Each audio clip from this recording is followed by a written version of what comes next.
Hey, everybody, and welcome back to the Sanderlanche podcast. We are covering today Mistborn, The Well of Ascension, chapters 23, 24, and 25, wherein Sazed tells the crew a story, and then we go shopping.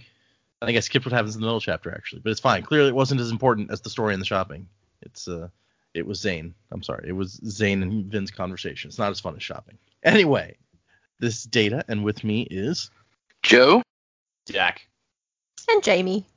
So let's do it. Hold on to something, everybody. The Sanderlanche is about to begin. Elders, tellers, keepers of the bottom, treasures of the dirt. Russian string, we swivel and sing and dig for the annals of the earth. And we try to keep a little beauty in the world. All that died, we keep it in our hands. Okay, and so, yes, before we get started, I just wanted to let everyone know we are actually recording this episode the day after the last episode because we're going to miss a weekend because Joe thinks that his wedding anniversary is really important for some reason. I don't know. Strange. schedule conflict. But so if anyone sent us something, it may be a while before you actually hear it on the show because we're going to be not recording for just over a week here. Or I guess actually 2 weeks, kind of, until the next time we'll record. So anyway, just to let everybody know. So having said that, what did you guys think of these 3 chapters that you read in the past day? I read these first thing this morning when I woke up, so my brain probably wasn't working all the way when I started reading them. I'm not a coffee drinker or anything, but I did like the chapters. I feel like I was expecting so much more from the first Sazed moment we get, but that's just me being greedy, I guess. You were looking forward to Sazed coming back to start a whole new adventure and stuff. Right. But I mean, we got to give him some time, I like that he talked with Tindwyl. There's obviously, and I almost, I never predicted it, so I can't officially say that I thought this might happen, but like there's obviously some kind of history with them. And I thought that when she first arrived, but I never did really bring that up in the podcast. So I guess that's not something I could prove that I had that thought beforehand. But so I liked that. Then going shopping was kind of ridiculous, except for the end where all the people come and gather around her. That was a little creepy / interesting. And I don't like Zane. He creeps me out, which I guess he's supposed to. And I'm definitely getting the sense that he's trying to win Vin's affection. So, but we'll see where that goes, I guess. Yeah, he seems to. Straff told him to get her to trust him, so it could just be part of that. But he's definitely trying to do something. no, I really agree. I think I also expected a bit more out of the initial appearance of Sazed in the city. That's a weird spin-off of Sex in the City. I'd watch it. It's fine. Sazed in the City. That is a show I would watch. Does he just go to the bar by himself and drink a Cosmo? I don't know. He'd just be really polite about it as well. Yeah. He thinks. Maybe he'll make friends with Orsor. It'll be like Sazed and Orsor at the bar. Terrasman and the dog. I spent the entire conversation with Sazed just going, all right, and then tell them you saw Marsh. Any minute now. I was hanging out with Marsh. We went and saw a whole bunch of bodies. No? Okay, I guess we're saving that for later. Says that, I'm also just like, Zane just seems like, I'm getting a weird Edward Cullen vibe off of him. He's the stalker with the crush. And it's like, I really think something needs to happen with you at this point. And, I think shopping was fine, I guess. It wasn't what I expected to happen. It was good to see more of Allrianne, and between that and the Sazed conversation, she seems like, I think I'm right. There's definitely more to her than just the bubbly girl who's come in on a horse to see Breeze. Like, there's definitely something else going on there. But yeah, I just felt like these chapters we've done a whole lot of build-up already, and I'm ready at this point for shit to start happening. And I think these chapters were just like, all right, we've done the build-up. Let's get on with shit. Yeah, it's I can see that. It's definitely a little slower through some of this middle section than maybe you expect, but it's kind of part of the whole genre change thing that we talked about before, where it's like it's not the adventure heist of the last book, it's this political drama or political thriller thing. So it's like and that's it. The first book right from the start had a very clear end goal of like, this is the point we want to end up at, and that is where the book ended. With this one, it's not as clearly laid out. This is our end goal as a group, like the character's end goal. So they're reacting to everything that's going on rather than taking the initiative. So I guess, we're just waiting for it to get to a point where they have to do that. Yeah, I guess the most initiative they're taking at the moment is going to be this meeting with Strath, which I think that third chapter, the shopping chapter, is meant to be like, we're getting prepared to go meet Strath. But I see what you mean. I like these chapters. There wasn't a lot of action or anything, but I was really happy to see that Sazed made it back safely and seeing everyone. I'm sort of not surprised he didn't bring up the conventicle at this point. I think he needed to get out. Obviously, the Koloss was probably the most important thing, and then the Mists need to be brought up because they're the more immediate threat. But yeah, I feel like the conventicle is probably a conversation that he'll have with Vin when Vin talks to him sort of in more detail about the Mists, because everyone else is kind of dismissive of it at this point. But no, it was really good to see him back with everyone. I cannot stand Powderpuff. There's nothing redeeming about her. And the fact that even Elend, poor King Elend, Mr. Oblivious, could figure out that she was spying. I was like, nah. Yeah, you gotta go. You're not okay. So not even a good spy. So sad. No, she's terrible. If Captain Oblivious can figure it out, you've really got some work to do. Yeah, so didn't really like her. The shopping trip was interesting. Vin still wants to be a lady on some level, but I don't know, dressing her up to go and meet Strathventure. Yeah, let's just see how that's going to go anyway, even if they get there now, given the end of the chapters. I loved when Ursula was sort of giggling about what's her name? Allrianne. Yep. In the carriage. I just thought that was so good.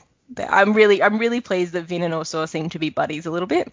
So yeah, I really enjoyed all these little character moments. But yeah, I would agree with Dak. I am so ready for something to actually start happening. Now we've got a lot of prep, and it's like, come on, let's go.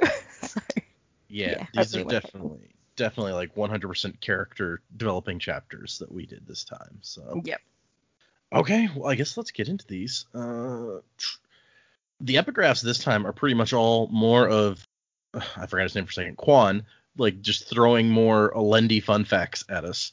So he's like, the terrorists rejected him, but he came to lead them. Okay, thanks. Quan's setting up his profile on a dating app or something. Yeah. These epigraphs, they're pretty much chronological, aren't they? Like they're in order. Yeah, pretty much. Of how you would read them. Yeah, okay. He's still very much setting the story. Yeah. With Alendi, so.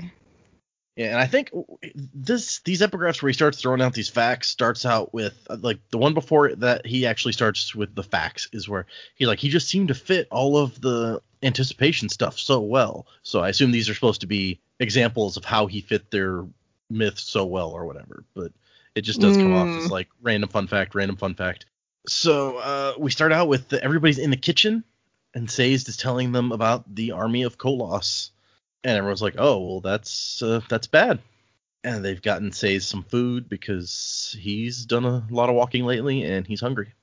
I thought it was very sweet when he's just like, oh no, I gotta wait, and Ellen is like, no, you will eat now. He's like, you're not anybody's servant, and he's like, it's not about being servant, it's about being polite. He's like, be polite later, eat now.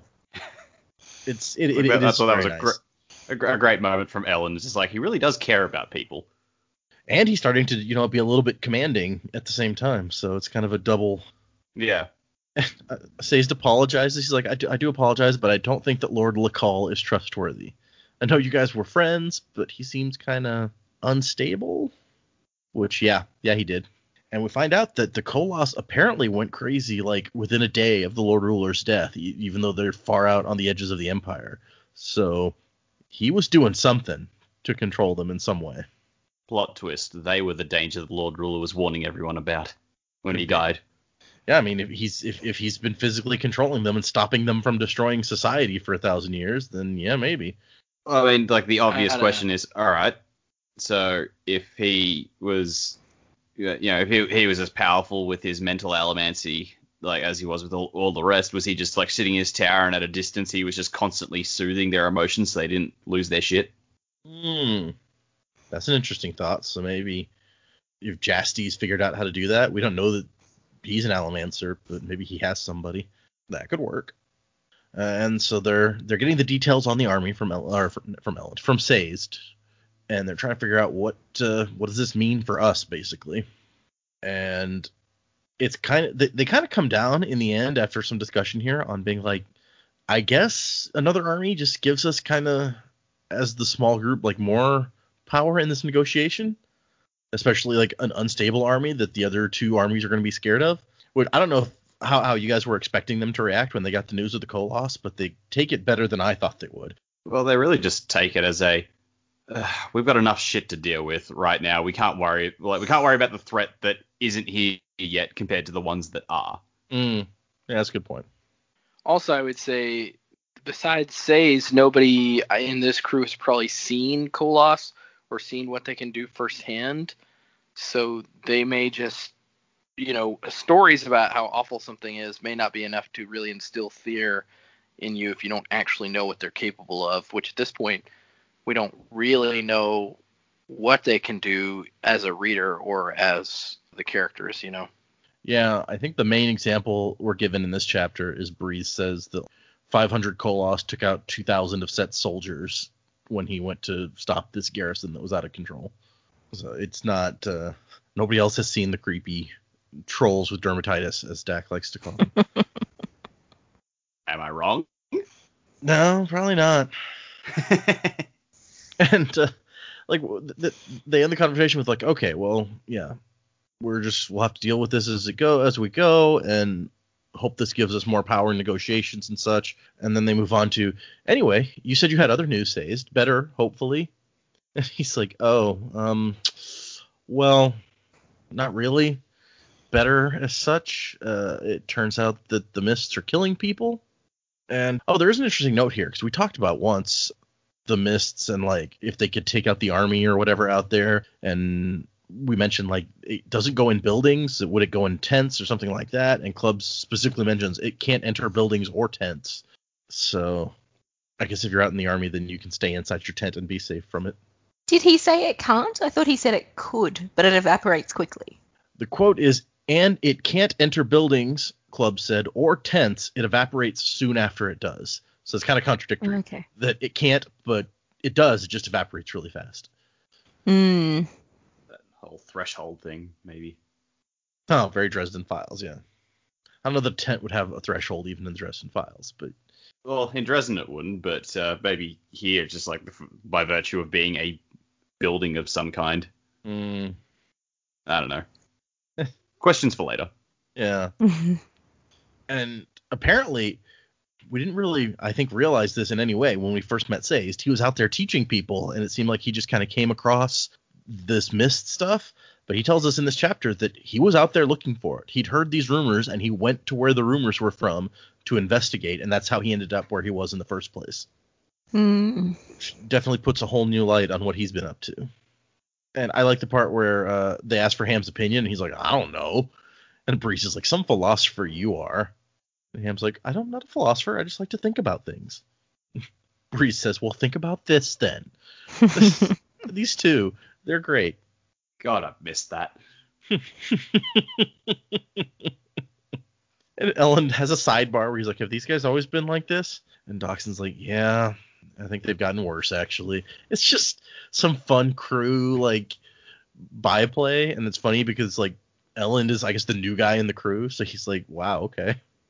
But they're having trouble believing it. Breeze is just outright like, no, you must be wrong. Mists are harmless. They can't be killing people. Vin, on the other hand, is very interested because she's already been investigating weirdness in the mists, right? So, and Say says that it seems to be starting out on the edges of the Empire and moving in.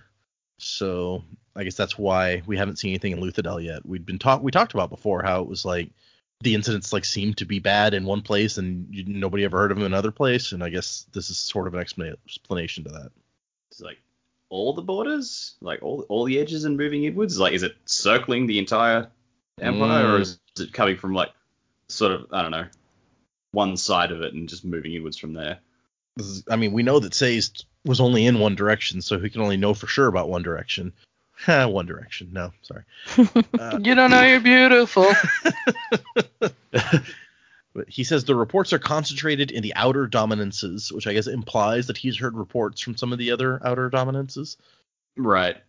And Breeze is just unwilling to hear it. He's like, no, the Terraceman must have his facts wrong.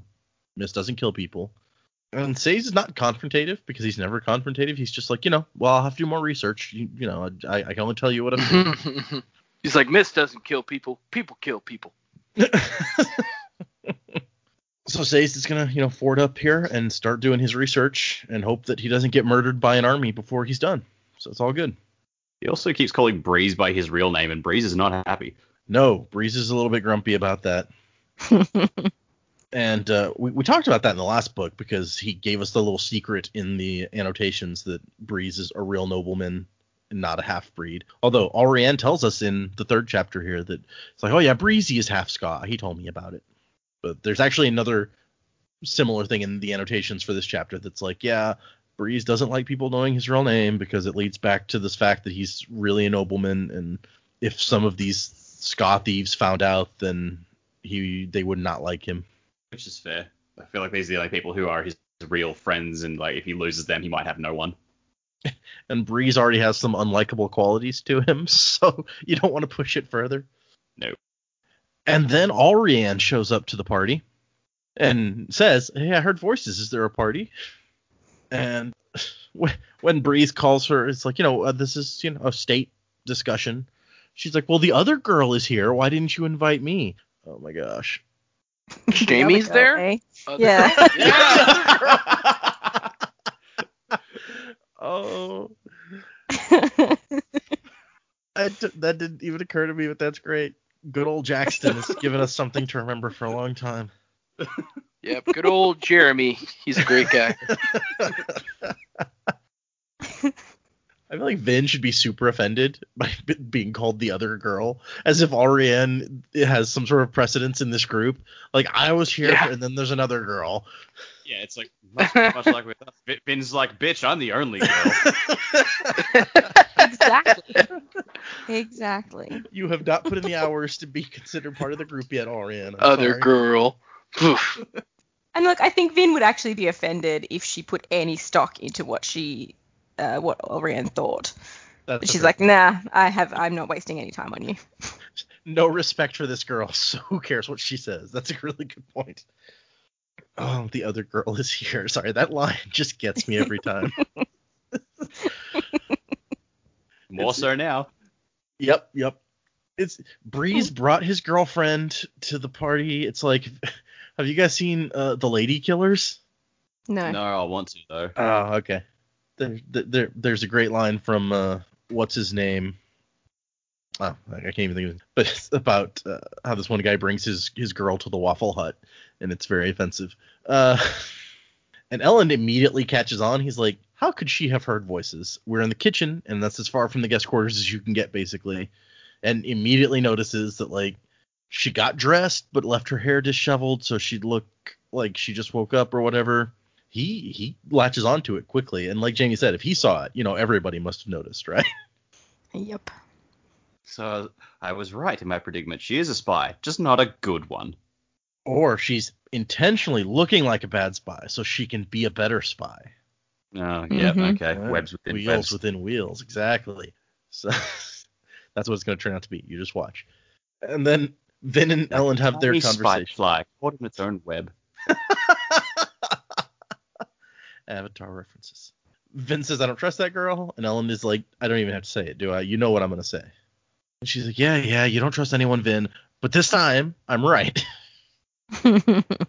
And she's shocked and impressed that Ellen noticed what was going on. And she's like, you're getting better at this. And he's like, yeah, or maybe she's just not good at this. Either way. And then we get Sazed and Tindwyl's conversation when he gets back to his room and finds her there already. And it's interesting because I agree. There's some depth to this relationship that we're not getting in this short conversation that they have. Because one of the first things, he walks in and he says, Tindwyl, and she says Sazed, and then it says suddenly he was even more acutely aware of his dirty robes.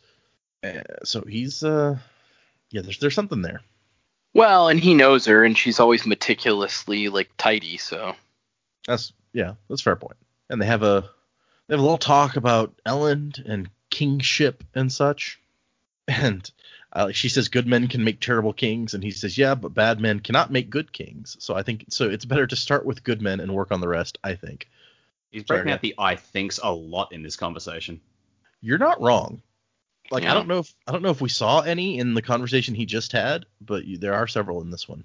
I mean, Tindwyl's a pretty, I would sort of picture intimidating personality for Sazed. She's upstanding and doing everything the way that she's supposed to be doing as a Terrace woman, and then Sazed is the rebel and getting a talking to from someone who he clearly respects and cares about.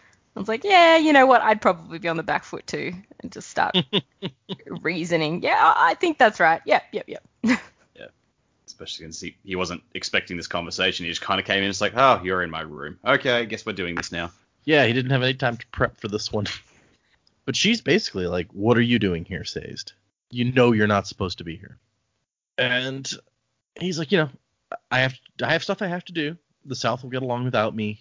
And she's like, oh, yeah, well, who's going to teach them irrigation so they can make enough food to survive the cold months? Who's going to teach them laws and show them the faiths and beliefs that they've lost, and on and on?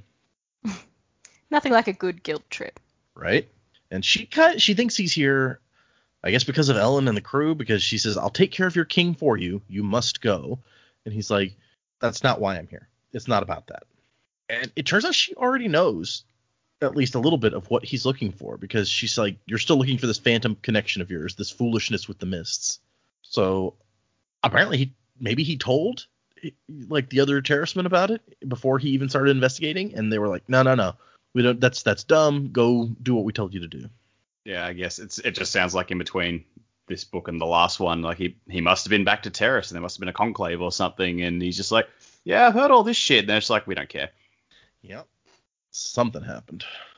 He told somebody something, and nobody put any stock in it. And she thinks that he's imagining it. She's like, look, you spent 10 years trying to do this thing, and now that you are down to having to do regular work, you can't take it. You want to be important again or whatever. And Sazed, once again, he's not arguing exactly. He's like, yeah, maybe. I mean, if you're right, then I'll have to go and ask forgiveness. I should probably do that anyway, I think. And that seems to bug her even more. She's like, I don't get you. You should be like one of our top people because you're so, she says, you're so calm and humble and careful and respectful and wise. Why are you the one who's the troublemaker? And he's like, I got to do what I think is right. Because wisdom means knowing when to say no to the authorities. I was expecting something like that, like some proverb out of him, and instead he's like, well, you know what? The last time I had a foolish errand, we toppled the Empire. Boom, roasted. He does kind of throw that in her face. Yeah, he really does have the high ground in this conversation, because it's like, look, the Synod may call me a rebel, you may call me that, you may think that I'm not doing what I should be doing, but the last time I decided to go, I toppled the First Empire. I helped topple the final empire and brought our civilization back into normalcy. So say what you want, but I got results. Mic drop. Yeah, and she can't say anything to that. And he notes, he's like, yeah, well, nobody can really say anything to that. Everyone told Sazed he was wrong, but then he got it done what they've wanted for 1,000 years. So they're like, they don't want to admit that they were wrong, but they can't exactly give him shit because he succeeded. So they kind of just have to shut up and look annoyed. He's really the Alexander Hamilton of their society, right? Like, everybody kind of finds him annoying. He's a know-it-all, but he gets the job done. Maybe he'll get shot in the Harry duel. Dresden. I don't know. He's Yeah, gonna get that's shot true. in a duel. Who's he gonna duel? Somebody in the synod. I don't know. Okay. Well, she threw a couple of names out there, like all right, we've got names. They'll probably be important later. She does throw. She says Yeah. it makes sense when young Vedzan. fireheads like Venzon and Rindle buck the Synod's advice. So maybe those guys will show up. Or girls. I guess they The could be Statler girls. and Waldorf. Rosencrantz and Guildenstern. No, I want to picture two terracemen sitting in the balcony making fun of everyone. That's Whoa! Yeah, it's like the synod are making decrees. It's like, we must teach people this. Oh, good idea. Maybe we could teach them how to go to sleep for a long time, because that's what your advice will do. Go! Somebody sent me on, I think it was Instagram, like a link to a picture that was like how Sazed looks to everyone in our story and how he looks to other terracemen. And it's like, he's this wise, well put together guy to the people in the story, and then to other terracemen, he's this crazy party animal and a wild man. I gotta share that picture with y'all when I find it. It was real funny. But again, it's just like, God, if this guy is the rebel, what the hell is like their most conservative guy look like? His ass is like, that guy's ass is probably welded to his chair. Yeah. Maybe Exactly. Tindwyl is the most He's conservative. Yeah, I don't know about that. I don't know. He did say, like, I mean, Sazed did think at one point, it's like, man, she looks calm and collected, but she has been through a lot. I'm like, all right, file that detail away for later. That'll be important. She's seen some shit. Yeah, you gotta imagine that we're gonna find out more about that at some point, right? At this point in the book, she seems like, the new main character that we've been introduced to for this book. She's getting a lot of screen time or page time. I don't know, whatever. And she ends just being like, I don't get you, Sazed. You should be a leader, not our greatest rebel and dissident. Everyone wants to look up to you, but they can't. Must you defy every order that you are given? And he smiles and doesn't answer, and she sighs and leaves. It's she seems very grumpy with him. Oh well, not everyone can be Tindwyl's shopping buddy, I guess. And another funnel-endy fact is our next epigraph. He commanded kings, and though he sought no empire, he became greater than all who had come before. Ooh, fancy. And then this chapter, the middle chapter, is mostly Vin, or it starts out with Vin just out in the mist thinking about stuff.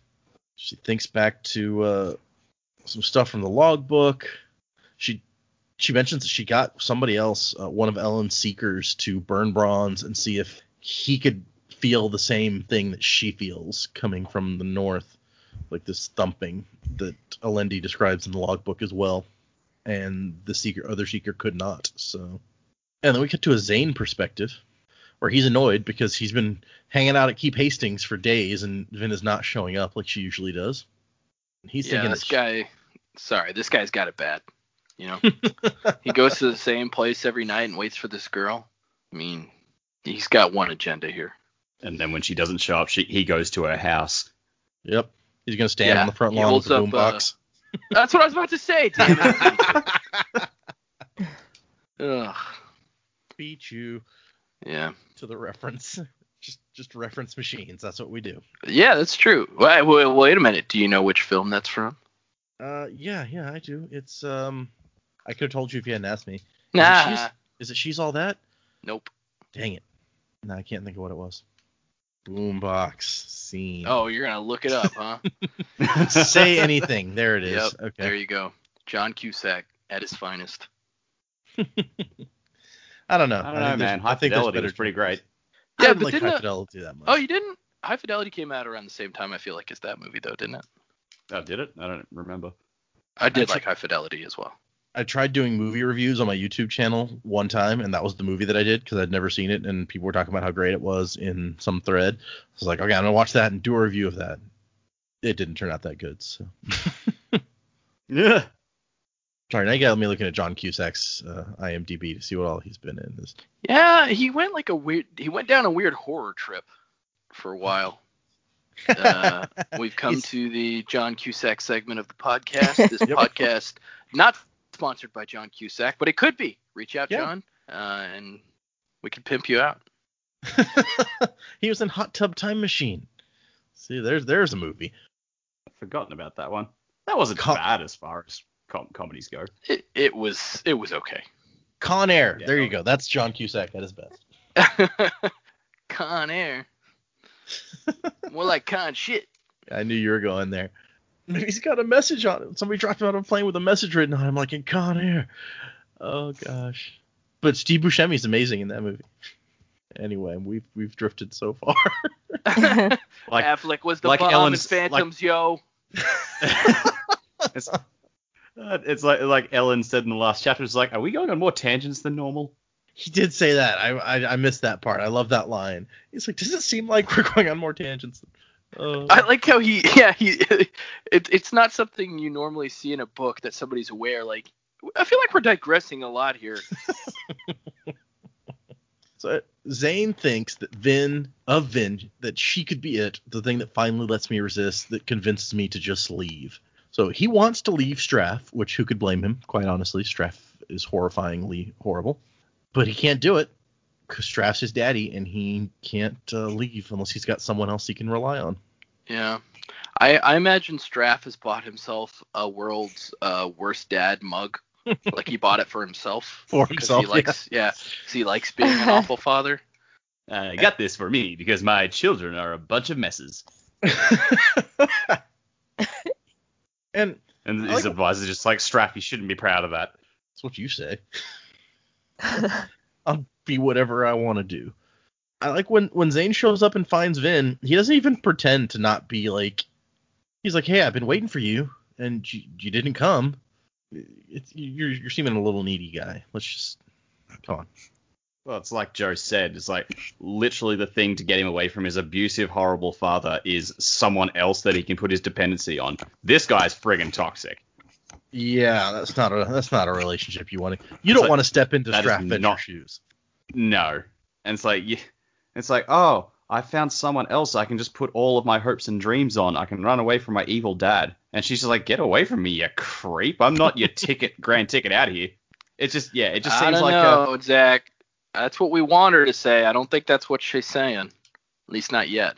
Well, to be fair, he's not putting that on her yet. He's not revealing. He's the more Edward Cullen, and he's not, putting all of his personal stuff out there just yet.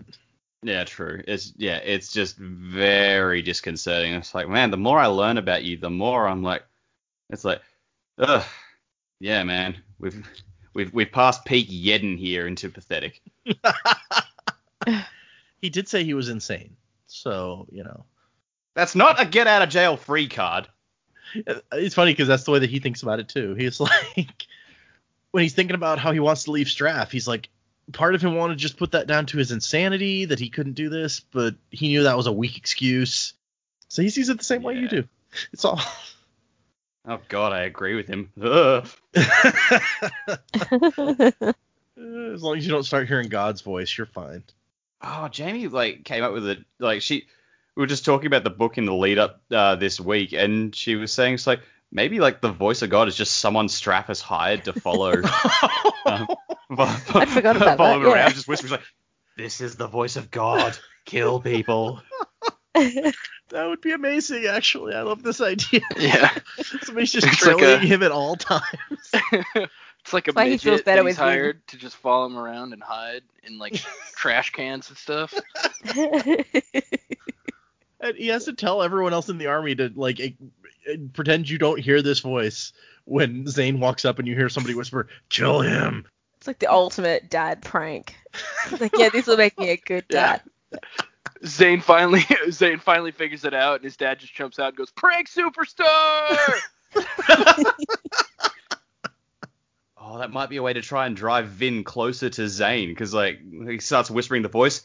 The army hasn't told Vin not to pretend to hear it, so she's just like, "What was that voice?" And Zane's like, "You hear it too." Oh God, that'd be amazing. But what Zane is actually doing in this chapter, whether or not there's someone hiding in a trash can nearby, is he's once again trying to drop little things in Vin's ear about they're using you. Ellen especially, she's trying to explain no, she protects him because that's what she wants to do. And he's like, oh, but maybe he's not giving you orders, but you restrain yourself from doing things because of what he wants. So he's just controlling you. And he uses he's like, when you were younger and you were growing up on the streets, didn't you wish you had power? And now that you do, you're not using it because somebody else is telling you not to. And she has a very good point where she's like, I'd like to think that I've learned some things since I was a child and I'm a different person now. And he's like, no, the child's instincts, those are the ones you want to go with. Those are the best ones. Red flag. Yeah, no. Yeah, my instinct to eat cookies for dinner has not served me well into adulthood, I can tell you that. Speak for yourself. Cookies all day, every day. And when she doesn't agree with him, he's finally just like, well, you aren't taking me seriously. I'm leaving. And she's like, you know what I would do? I would go out and I would kill Set and Straff and stop them from threatening Elend, the man I love. Again, pretty childish. Yeah. And he's like, well, we'll see. Well, why don't you do that? And then he tries to compare her to a coin. And it's like, it's really easy to forget the value of something when you use it so often and it becomes commonplace and convenient, like a tool. And then he takes off. I don't know that he's taken the right tack with her.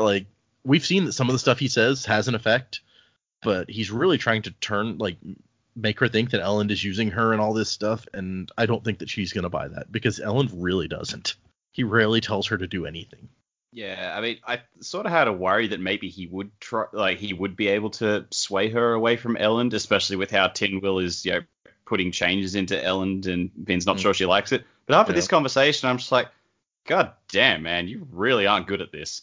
And I'm glad, because I don't want Vin to turn away from Elend, especially for someone like you, but Jesus.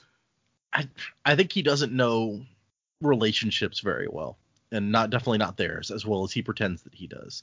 And maybe that's the thing. Maybe he's really immature because of the way that he's been raised by Straff and kept down all this time, and he's never really grown up, and that's why he's like, oh no, children's instincts. And he's basically Star-Lord in Guardians 2. He's like, well, of course I have issues. That's my fucking father. Yeah, no, that fits. So what you're saying is we're gonna get to the end of the book and Zane's gonna be like, dance off, bro, you and me right now. Look, that would be interesting. Zane and Elend in a breakdancing competition at the end of the book. That's my prediction. I don't think we've seen Elend dance yet, have we? Maybe he's actually really skilled. Well, they make a point in the next chapter. Vin never danced with him. He always wiggled out of it. Mm. He was hiding some smooth moves. Possibly. He was saving it for when they get married. He wanted to surprise her. I learned to dance for the reception. I had Tindwyl teach me. Or Sazed. That'd be a more awkward situation. Elend and Sazed dancing privately in one of the rooms. Well, given their conversations, he probably might be more comfortable with Sazed than with Tindwyl, because Tindwyl's kind of a bitch to him. She explains why, and again, justified, but Sazed, is a nicer guy to him. It's true. Yeah. Gosh, we certainly don't need more slash fiction. So I think that the one good thing about the epigraphs in these 3 chapters is this next one answers a question that we talked about just yesterday about whether Alendi could have some descendants out there still. Maybe Vin was a descendant, but this one says he fathered no children, yet all the land became his progeny. So no, it doesn't sound like he did. By yesterday, listeners, raise my last hopes week. And dash them in. They know we recorded yesterday. I told them. It's fine. I know. I didn't want them to be confused. Maybe they listened to it yesterday. You don't know. Yesterday from their perspective, not from our perspective, because that wouldn't work. Oh, let's not open that can of words. Sorry, Dak. Do your Tinny Tim impression. You raise my hopes and dash them quite expertly. Bravo! Gotta work on that. Oh yeah. You got a little ways to go. You can make it though. It's better than mine. Yeah, Tinny Tim is hard, man, because you got to do a little kid and he's British. Plus, I think he's played by Tress MacNeille, so, it's an extra layer there. The accent's not much of a problem. It's like hitting the right, ironically, not sounding so tinny in my voice when I speak, while still hitting the right octave. Give me another Tinny Tim quote. Let me see how I can do.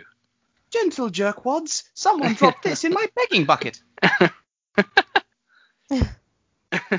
He's just so hungry. Yeah, he's just so earnest, Good day, gentle jerkwads. Yeah, I don't know. I can't do it. Extra, extra, greatest opera of all time sucks. No, I'll take 8. Did my sandwich also appreciate and value? Oh, please, oh, please. You didn't even refrigerate it. What does he call him? I don't know, something lobster. Oh my gosh. You crab. Oh my. Why are we doing? Oh, you spineless. Okay. You didn't even refrigerate it. You spineless. Okay. We're not doing. We're done. No, It's fine. I think that's in my top 5 Futurama episodes. That one. Oh yeah, 80s guy. 80s guy's the best. 300 Big Boys is also a really great one. That's a good one. The Jurassic Bark is sad but good. Oh yeah. I think we did sit down to watch them once a while ago, and like we were just watching them all sequentially, and then it got to one episode, and Jamie's looked at me and gone, "Oh shit, is this the one with the dog?" So sad. Okay, so back to the thing that we're doing. I really love this opening scene in this chapter where Vin is a light sleeper and she hears Tindwyl coming and immediately like leaps out of bed with her knives ready to fight whoever comes in this door. And Tindwyl's like, "Oh, so you're awake? It's time for a shopping trip." It's like you woke me up and now you want to go shopping. Like none of these are good things. Even for a woman that likes to go shopping, I don't know that she would want to be woken up just to be told that they're going to go shopping. Yeah. Well, and then Tindwyl's just going she's like, "So you sleep in your clothes?" And Vin's like, "Yeah, and you don't keep any ladies in waiting." And it's, "No, why would I do that?" And she tells her to bathe and we'll leave when you're ready. And Tin's like, Tin, combination of Tindwyl and Vin is Tin, apparently. Vin's like, "I don't take commands from you." But I don't know. I think she has a point that you don't necessarily want to go and meet Strathventure in raggedy, like, ska clothes. Yeah, it's just like she just barges in, her blunt manner of just like, "We're doing this today," and Vin's just like, "I'm sorry, have we met?" It's true. Sort of not sure where the book's going in terms of where the plot's going or what events are going to come across in the next few chapters. Shopping spree was nowhere near the top of my list of possibilities to happen. The city is under siege, for God's sake. Yep, I knew that was going to be a surprise for you guys. I was interested to see what you would think when we got here. Shopping. Woohoo, shopping! I'm gonna read the annotations on this one because he understands that this might seem a little strange. So he says, "Part of me wants to get the same reaction out of the reader that Vin gave in this chapter. Shopping? They're going shopping. I realize that this scene is a gamble. This is a book about a besieged city, and in the middle of it, I include a chapter spent trying on dresses. There's a lot of important information I wanted to show in this chunk of the book, and this really did seem like the best way. First off, I want to get Vin back in the market so she could see how tense the people were. Also, I wanted to have a chance to let her interact with Tindwyl to show another side of Tindwyl and to force Vin to start confronting some of the things that she needs to work on in this book." She reacted that part of it I really liked. Yeah, no, I agree that's an important section for Vin. He says that she reacted too strongly against the person she was becoming in the last novel. With Kelsier and his encouragement gone, she's reverted, and she's frightened to accept the noble half of who she is. I also wanted to show a bit more of Allrianne. She's going to get some more screen time in upcoming sections, and I wanted a chance to give her character a little more rounding. Beyond all of those reasons, I also just wanted to do something different, something a little more light. I missed the ball scenes we had back in book 1. There was really no way to work them into this book, so I let them go. But I wanted at least to give a nod to the people who enjoyed them in the last novel.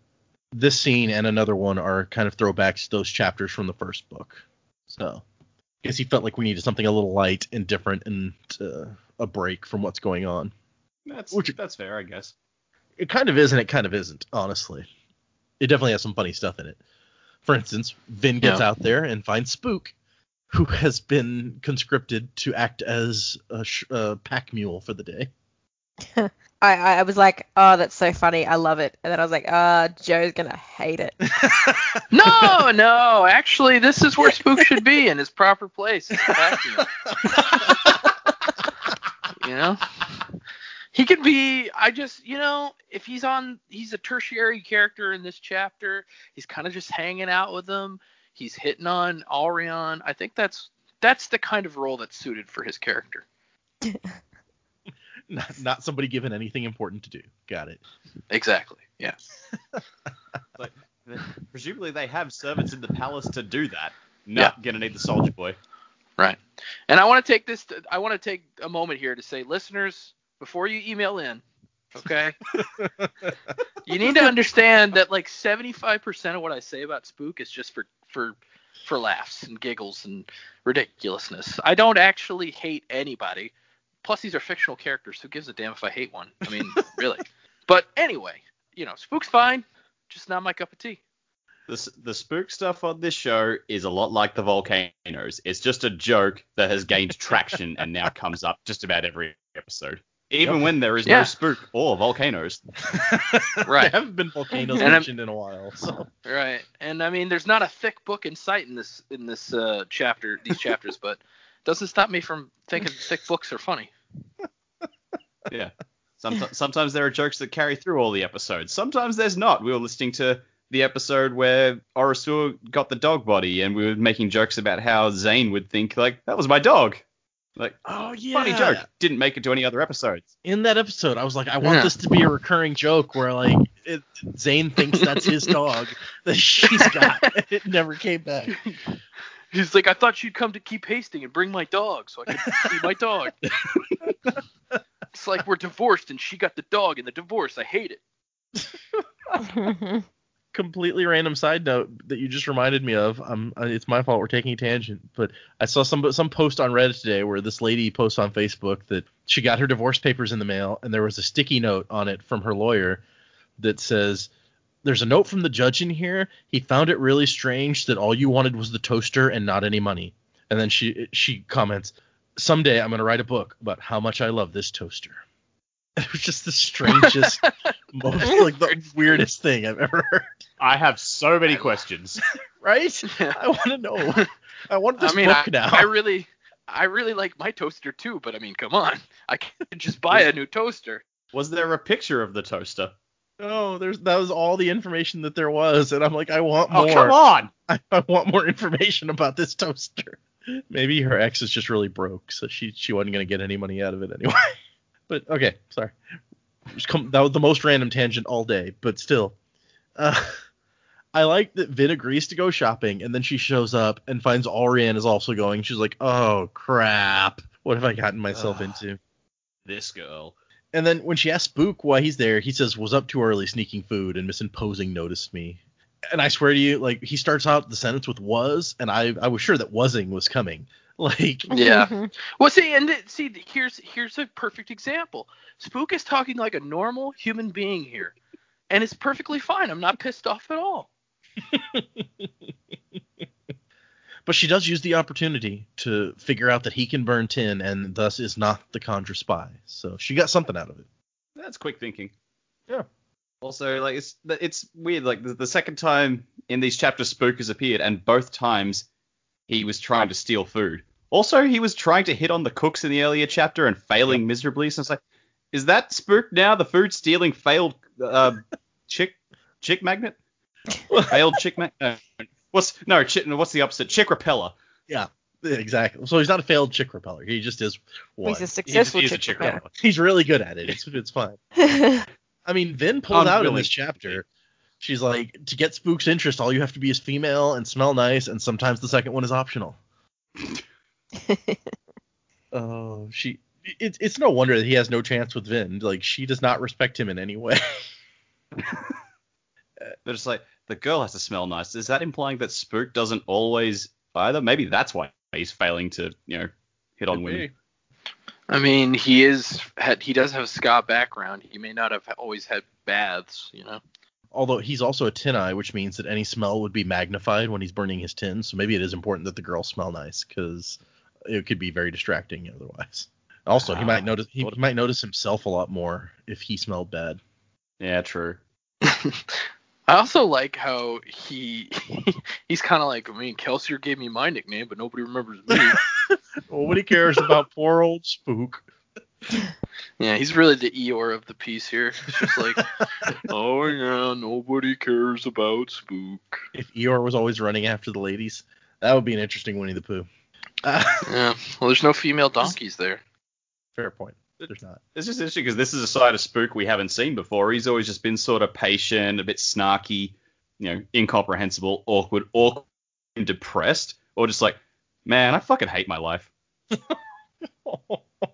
I mean, there's no doubt the dude's an onion. He's definitely not a parfait.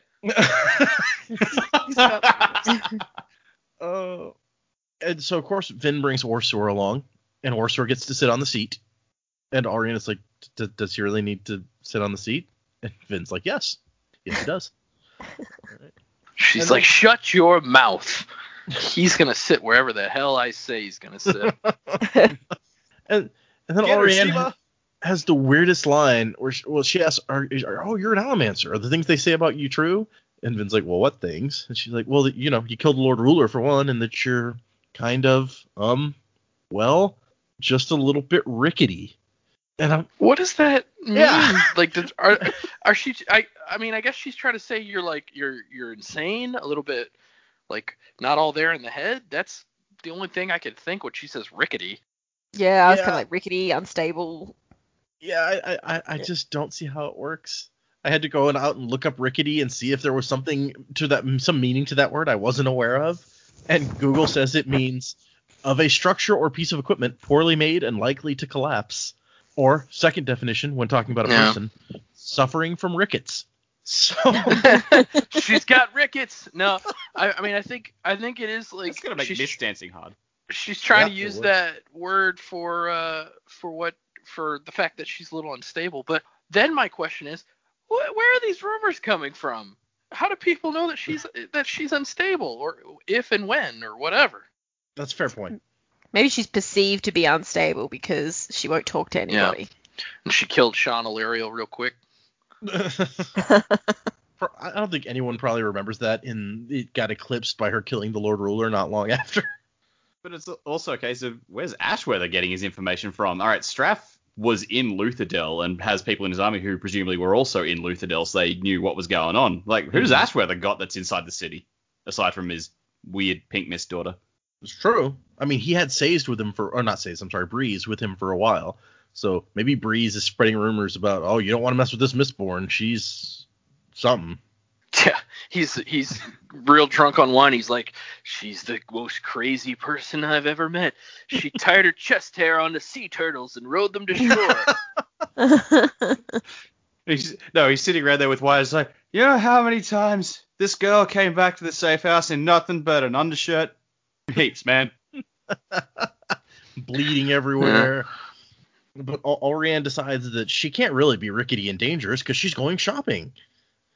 Sure. Well, doesn't that just bring out the best in everybody? You're going shopping. That's your aces in my book. Apparently. And Allrianne, especially in the scene later, she strikes me as like the star fucker. Like, she's just like, oh man, I'm gonna hitch my wagon to this person.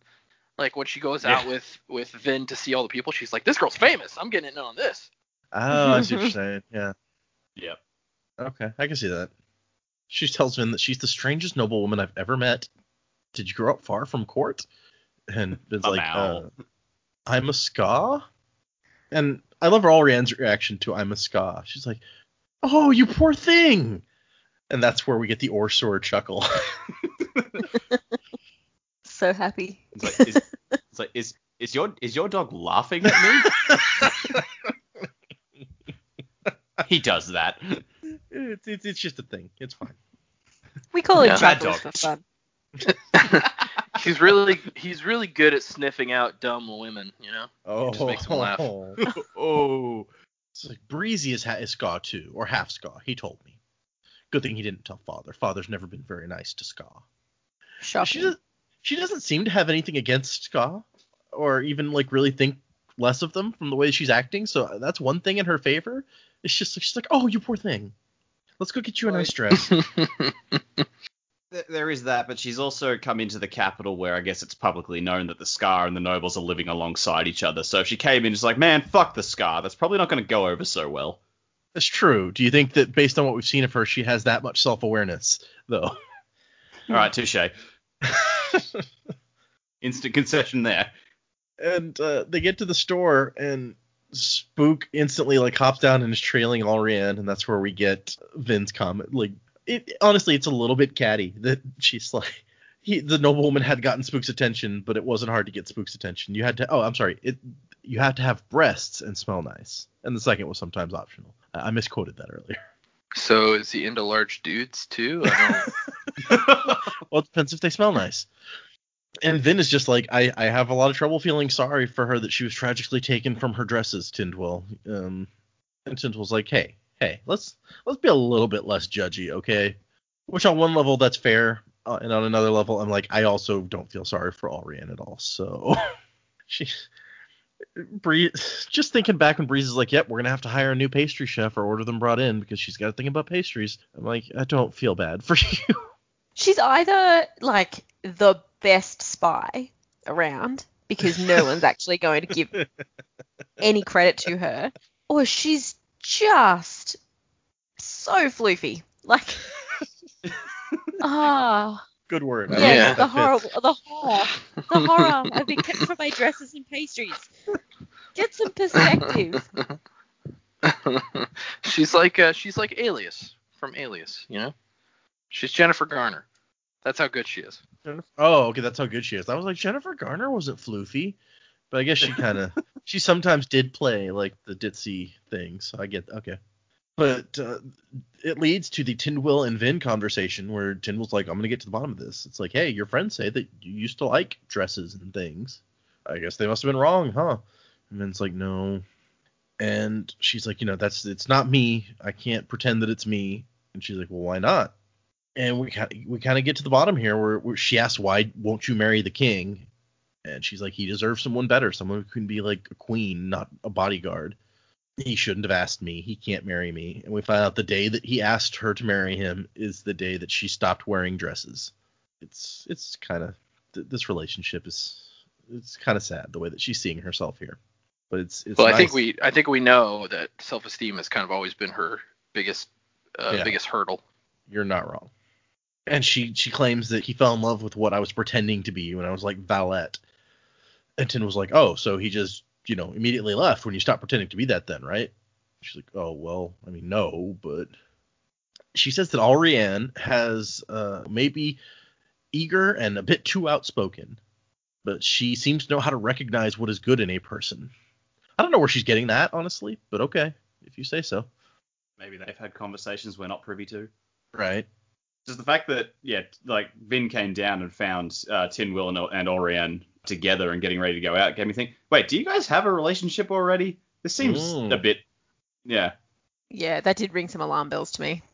You're not wrong. That's pretty quick. And Tindwyl says that she wants to help Vin become whoever she is. And why look at only one side of yourself when your Ellen sees so much more? And she even calls out Breeze, and he seems like a cynical, mocking guy, and then he looks at Allrianne, and you can tell he softens and wonders how much of his harsh unconcern is an act, which we just found out last week, if you prefer, that the same thing basically. So she's a little Tindwyl is a little perceptive, it seems like, shocking no one probably. And then we get the interaction with the dressmaker, where Vin's trying on dresses, and he's like, oh my gosh, you're like, I've never seen anyone so graceful.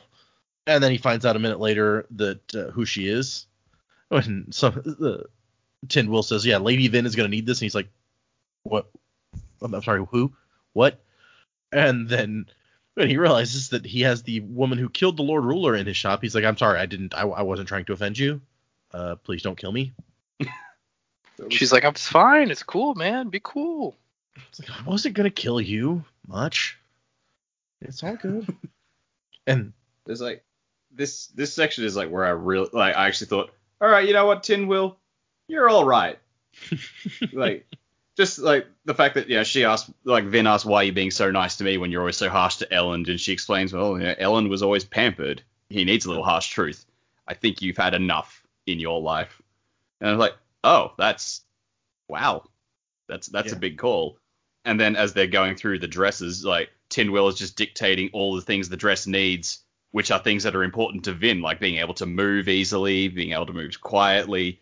And it's like, wow, you really picked up on all the things Vin needs in her clothing for her Mistborn clothing, and are applying it to the dresses, which she doesn't have anymore. That's actually, yeah. This section, it's like, all right, Tindwyl, you're okay.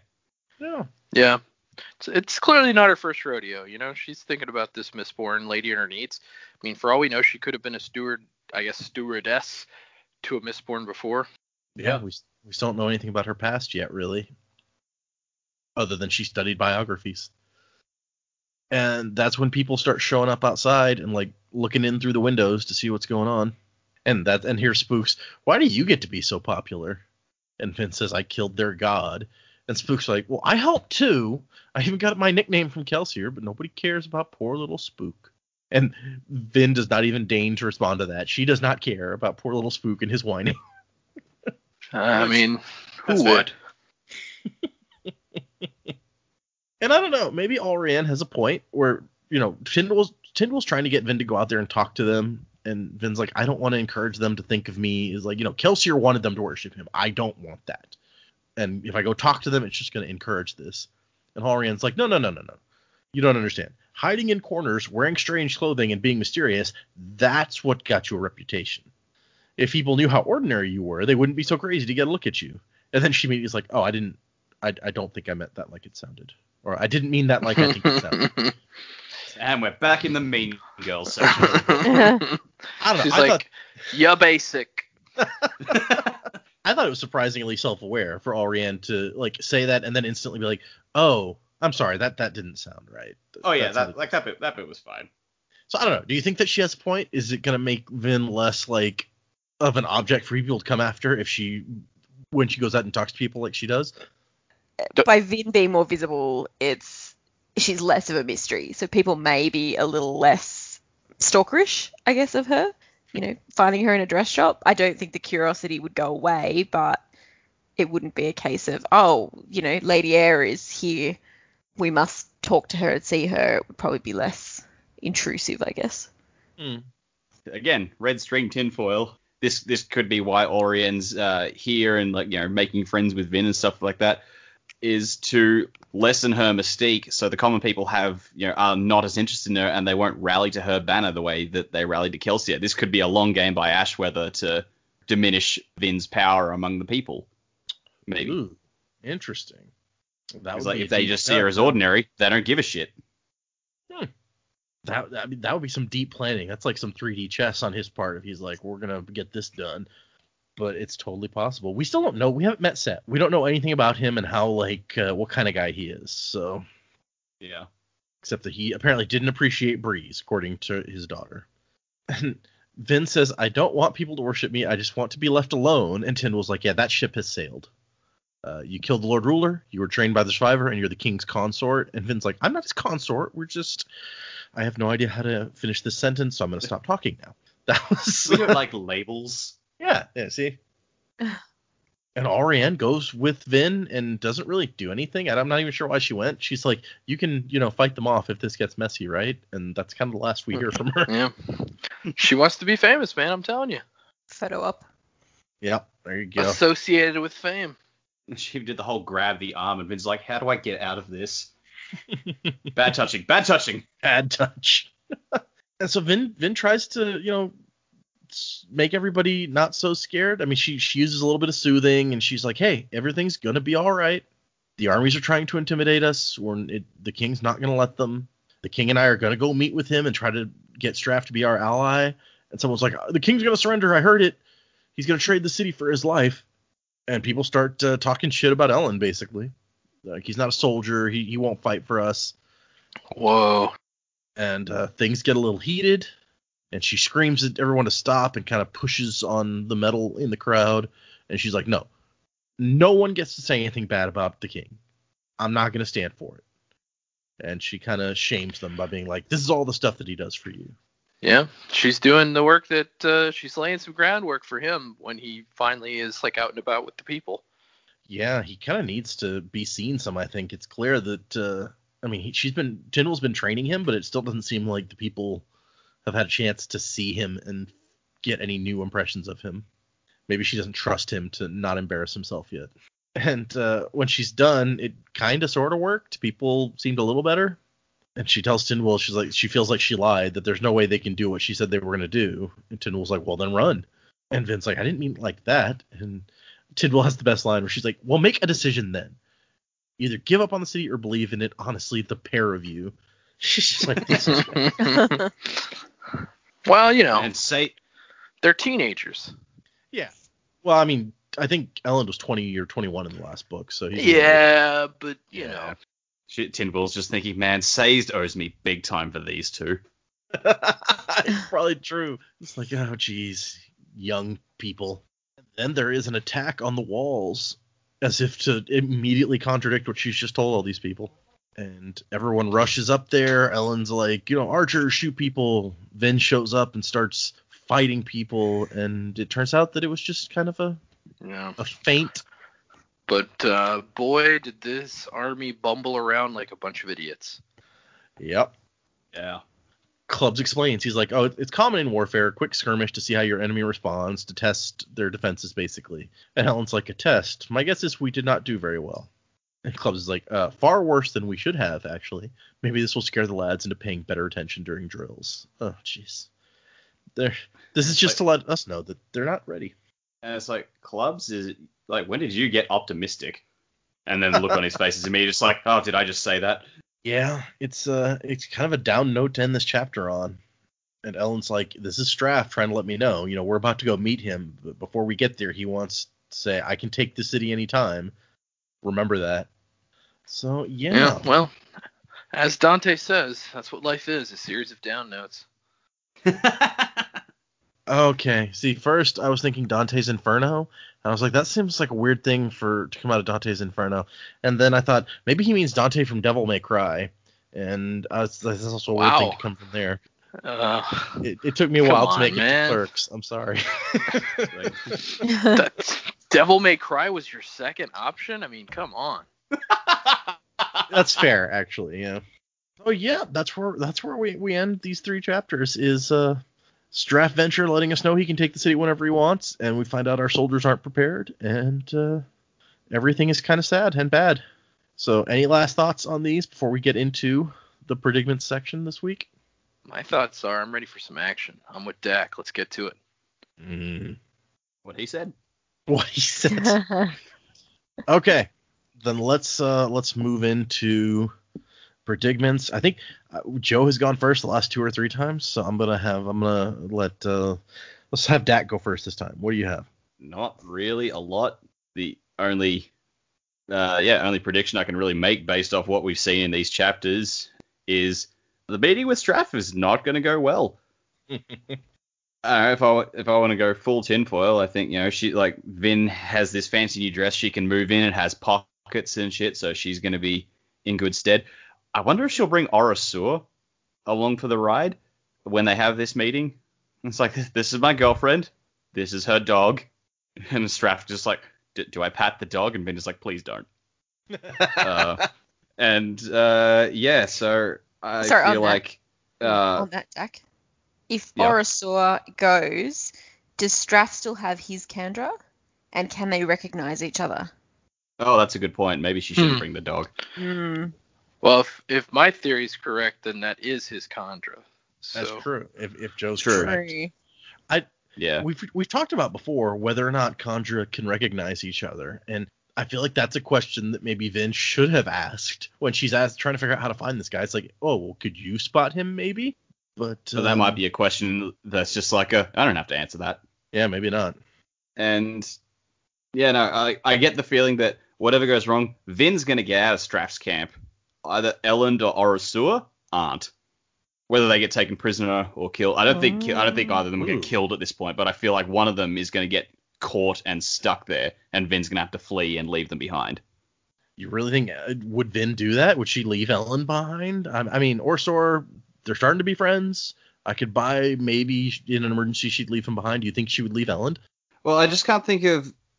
There's got to be something that shakes up the status quo. And I think, they can't contain Vin. But I think, she will, so I think she will get out. But something else has got to change to make the situation worse, more than just an argument where they're allowed to leave again.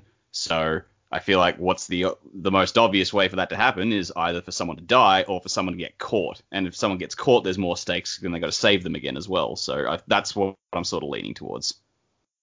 I don't know how it would come to a point that she has to leave Ellen behind, but I think it might eventually happen.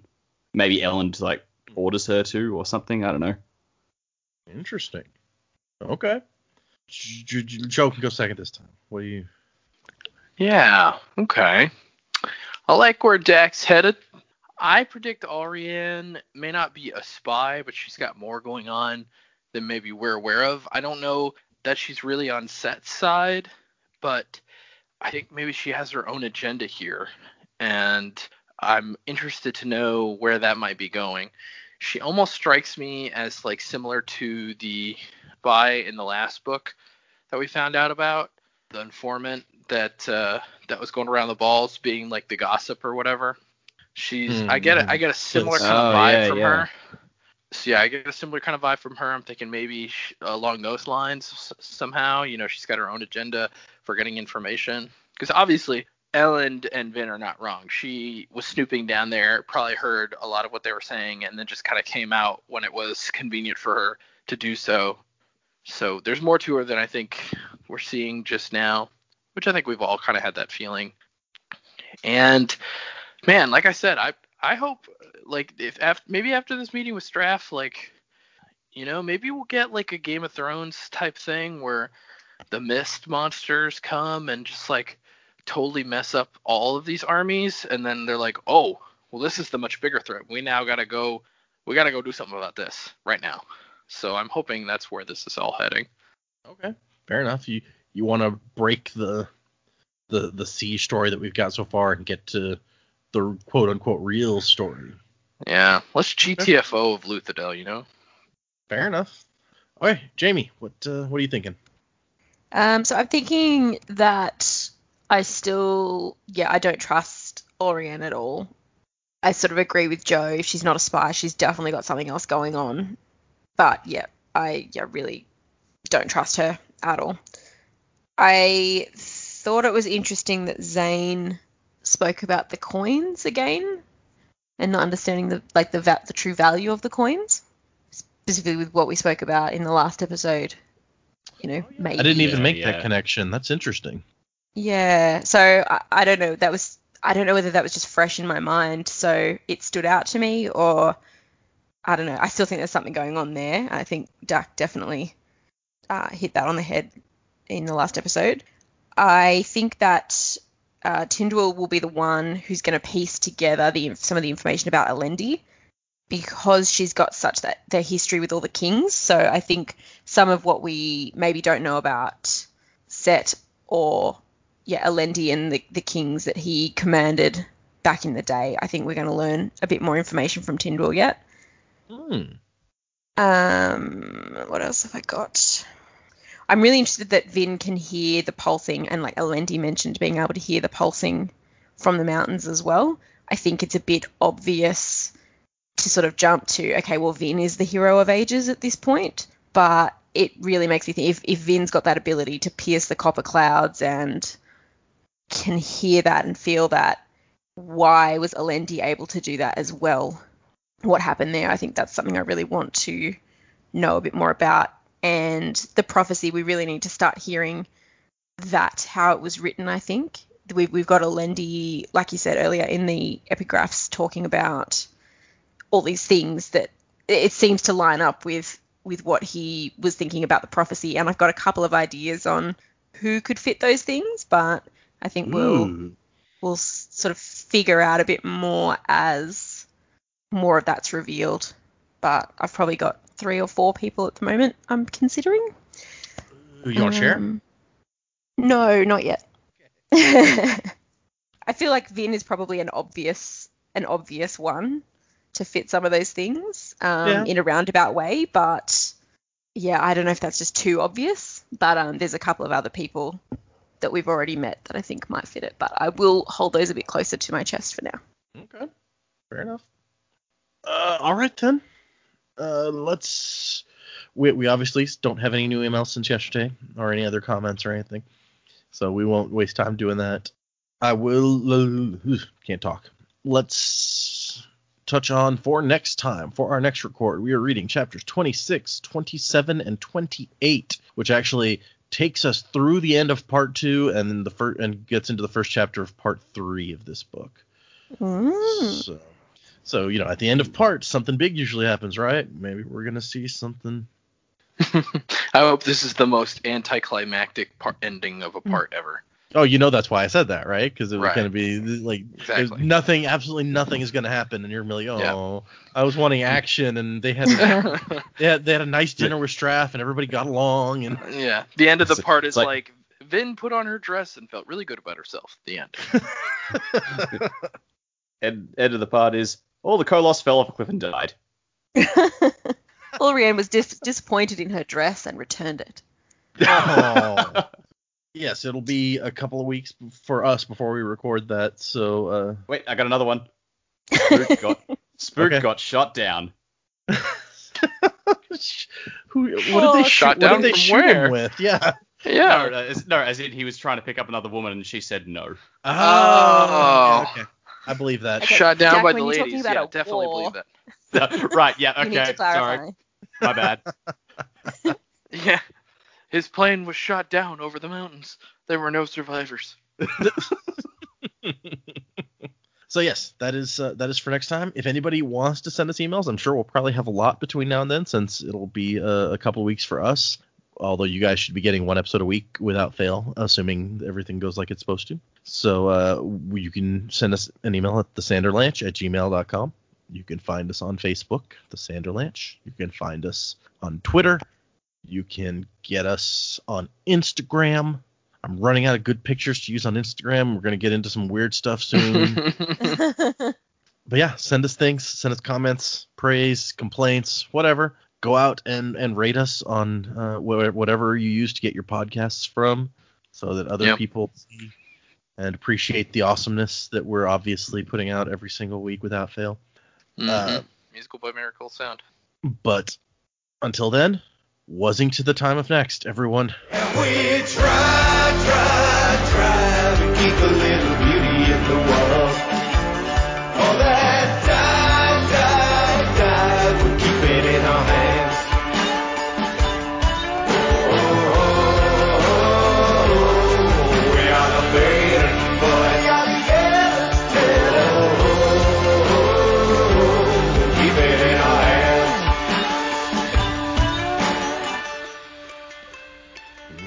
We tell it to the page.